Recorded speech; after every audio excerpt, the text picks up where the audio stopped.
દોસ્તો, મને એવું સતત લાગ્યા કરે છે કે મારા સિવાય બીજી બધી ચીજ વસ્તુઓના ભાવ વધી ગયા છે.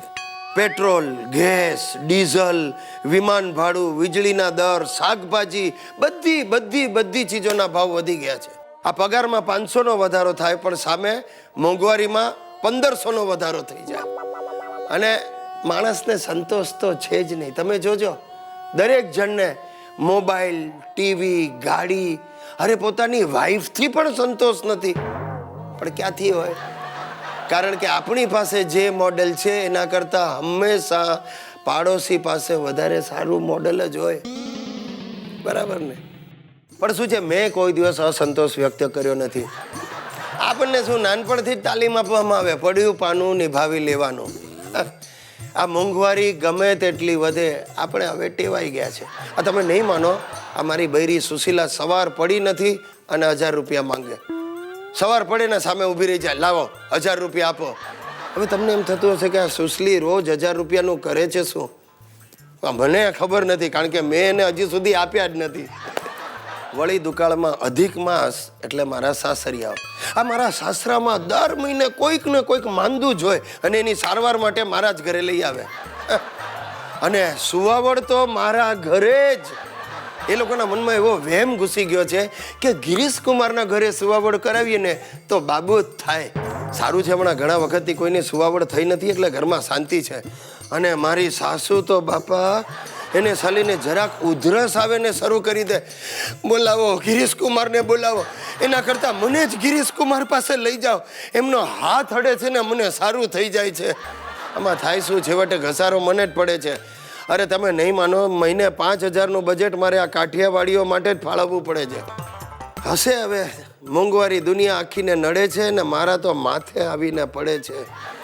સાહેબ, નસીબની વાત છે. સાસરિયા સુખી તો આપણે સુખી, બાકી દુઃખી થવા માટે લગ્ન તો કર્યા જ છે. શું ભાભી, કેરીની સિઝન આવી ગઈ? પણ અમારા જેવી નહીં આવી હોય. અમારા ઘરમાં તો કેરીની સિઝન આવે ને એટલે ઉત્સાહ બમણો થઈ જાય. મારો નહીં, અમારા ઘરવાળાનો, એટલે સુશીલાનો. સુશીલા વર્લ્ડ ક્લાસ છુંદોને અથાણું બનાવે છે એવો એના પિયરિયાઓનો અભિપ્રાય છે. એના પિયરિયાઓ 1 નંબરના તક સાધુ છે. ફોન કરીને સુશલીના પાનો ચડાવે, સુશીલા તારા હાથનો બેન છુંદો ને એટલે સુશીલા તારું અથાણું તો માસા આમ રોજ આંગળા ચાટીને ખાય છે. અને એક જ વાત કરે કે આ સુશીલાના હાથમાં તો જાદુ છે, જાદુ. બસ આવું બધું સાંભળે ને એટલે અમારી સુશલી પીગળી જાય. ઘરના પૈસે કાચી કેરી લઈ આવે અને છીણવા બેસી જાય. સાંજે હું ઓફિસથી ઘરે આવું એટલે મને સાથે બેસાડી દે. અરે બેનો, આ બાવડા દુખી જાય, પણ છુંદો ને અથાણું બનાવવાનું છૂટે નહીં.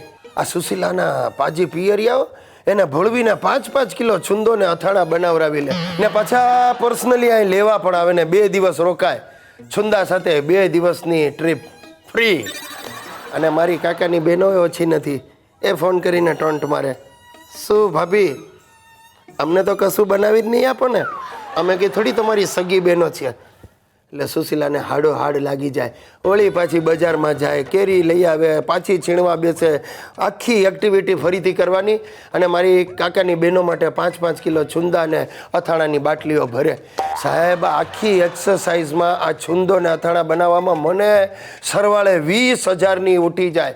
અને આ બધું પતે પછી સુશીલાની તબિયત લથડે એ નફામાં. મેં તો બાધા જ લીધી છે કે આજથી હવે હું છુંદો ને અથાણું ખાવાનો નથી. અને ભગવાનને મનોમન પ્રાર્થના કરું છું કે આવતા વર્ષે દુનિયાના તમામ આંબાઓનો નાશ કરજે. ન રહેગા આંબા ઓર ન બનેગા છુંદા.